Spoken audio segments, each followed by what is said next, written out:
Now you're going to learn how to establish policies on the Trustifi admin portal. First, we will click on the Outbound Management tab on the left side of the screen.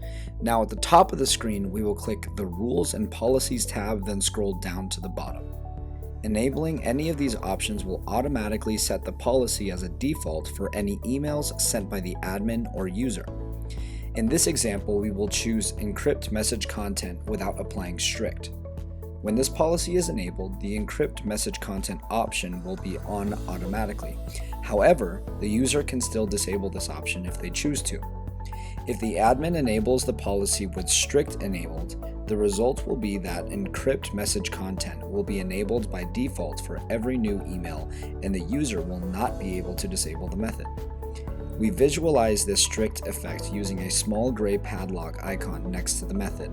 When the user hovers over it, a tooltip will say, "This option is locked by your plan admin," so that the user knows it's locked on purpose and not a bug. Thank you for joining us at Trustifi. Hit subscribe for future updates and instructional videos. Follow us on our social media pages in the description down below. We will see you next time.